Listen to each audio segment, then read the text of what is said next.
Hey, what's going on, y'all?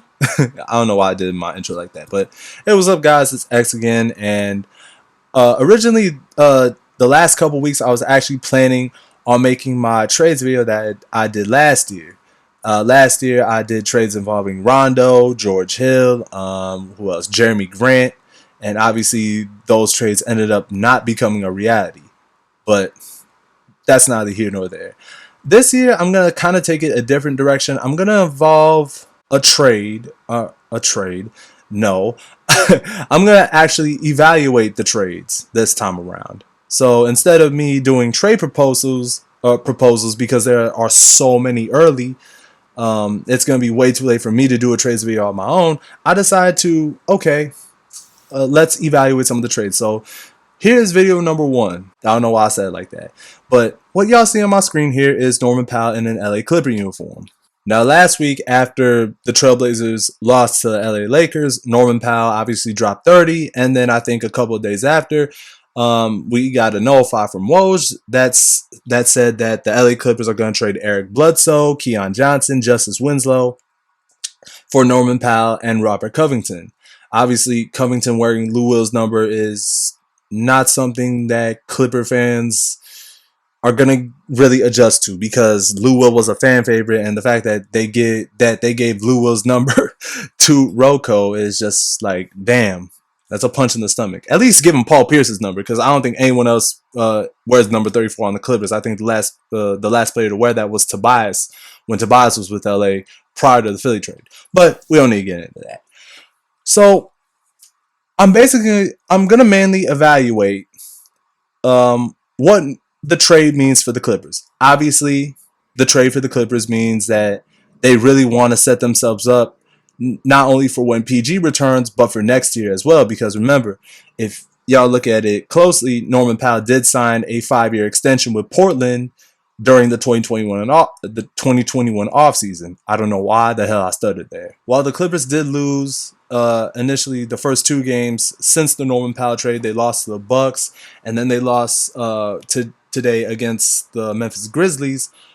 Norman actually played pretty well in those two games. I think he had 16 in this game, and then his first game with the LA Clippers, he had 28 against a pretty good Milwaukee team. So that is a glimpse for what is to come for the LA Clippers. And I really do believe that they made this move to put themselves in better position. Remember, they did trade Tobias and Avery Bradley, which at the time I thought that was kind of a dumb move by them, but they looked at those two players and to a certain extent Boban and Mike Scott, who Mike is out of the league.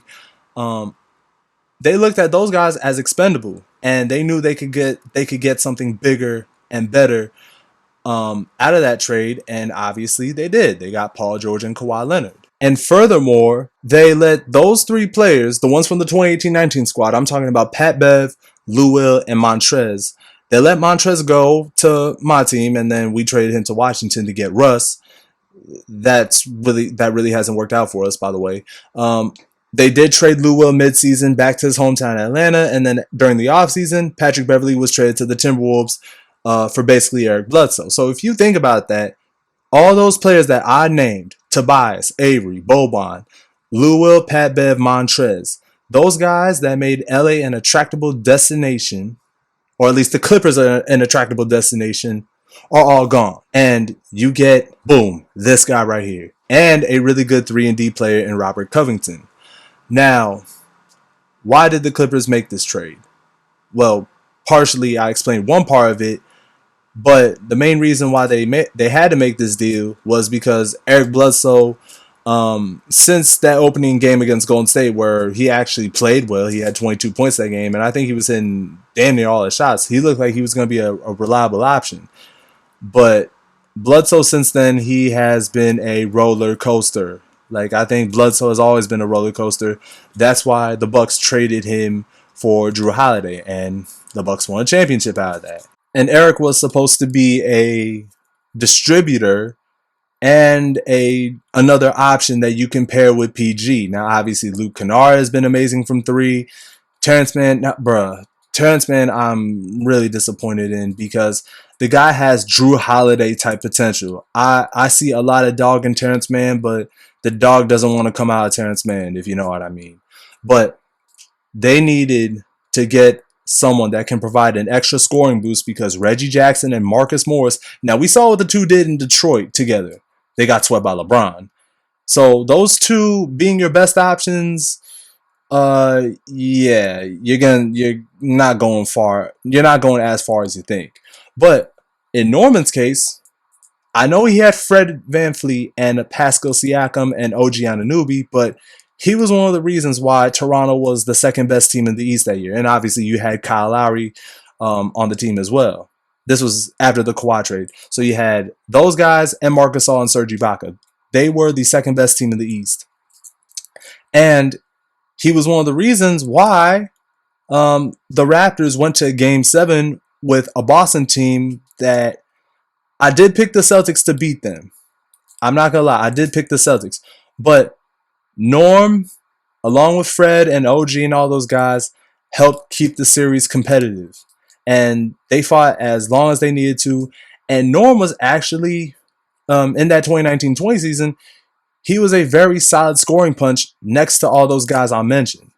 And not only that, you reunite him with Serge, but you also reunite him with eventually Kawhi. And during the season, Paul George, I believe, will come back. I don't think Kawhi will come back at any point during the year, but I do believe PG will come back pretty soon. But the only thing I do have to scratch my head on is I don't know how Ty Lue is going to stagger Reggie, Marcus, and Norm's minutes with PG's, because it's enough that he had to stagger Reggie, Marcus, and Luke. Now you add Norman Powell in the mix. Now you're really going to have to stagger some minutes. But Norman is a really good defender as well, so maybe he doesn't have to worry about it as much. You know what I mean? And speaking of being a scoring option, it's one of the reasons why Portland got him last year, obviously along with Robert Covington, because they thought Norm was the third scorer that they needed, and they thought he would complement Damon CJ's game, which to a certain extent he somewhat did. But the problem is they lost in the first round against Denver, and Rocco, he was up and down for the most part. He was actually a good fit with James Harden and Russ when the two were with Houston. But Robert Covington, he has always been an up and down player, but he is a consistent shooter and a pretty good defender. Not the greatest, but he's pretty solid. And speaking of Robert Covington, you get another defender that can pair with Marcus, who's not the best, but he is a respectable enough defender, even though the guy is nasty. He tries so hard to be part of the Bad Boys Pistons era, but he'd get laid out by Ben Wallace and Rasheed, but we don't need to talk about that.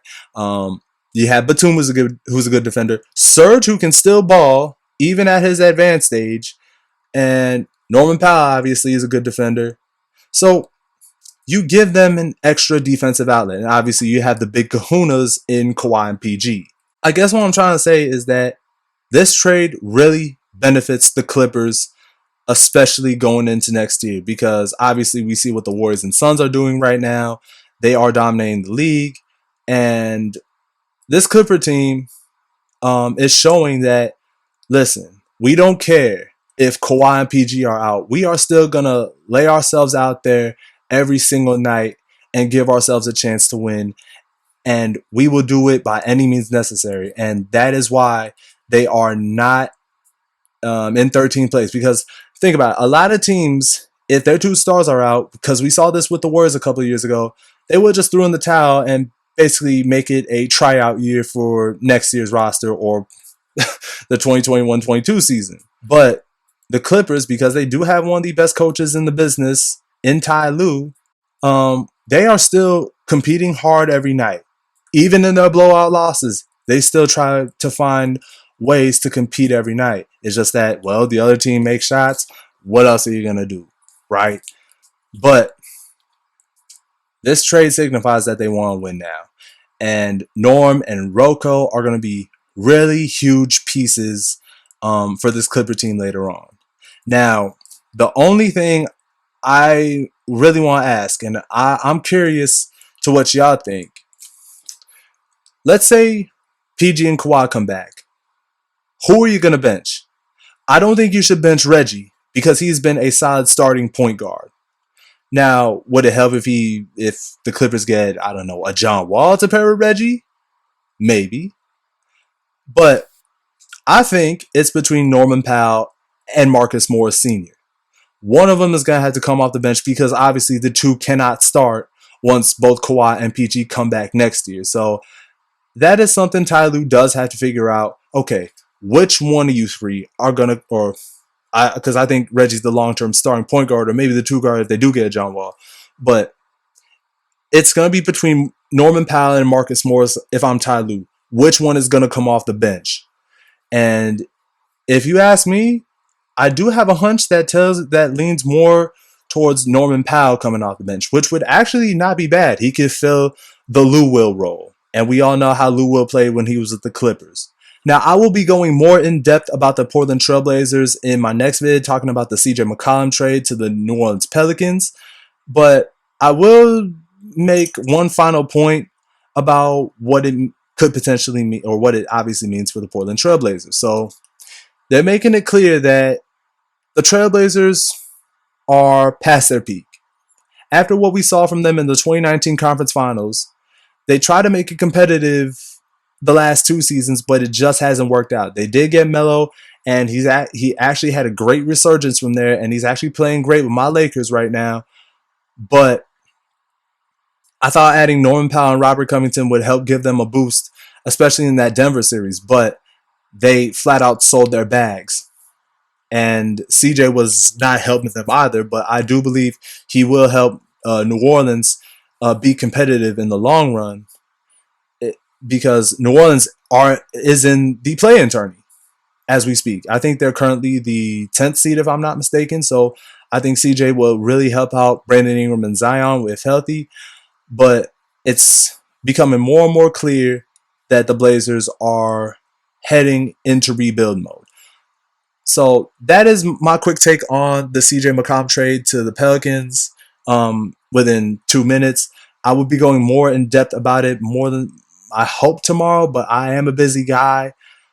So whenever that vid comes out, I will be going more in depth about the CJ trade to NOLA and what it means for the Portland Trailblazers and Dame's future. But right now, these are my thoughts as currently constructed in the Norman Powell trade to the LA Clippers.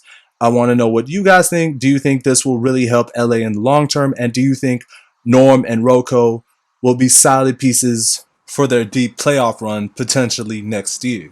So yeah, if y'all haven't checked out my last video on James Harden and the situation with the Brooklyn Nets, check that one out. But until then, that's the end of this video. I'm X. Deuces.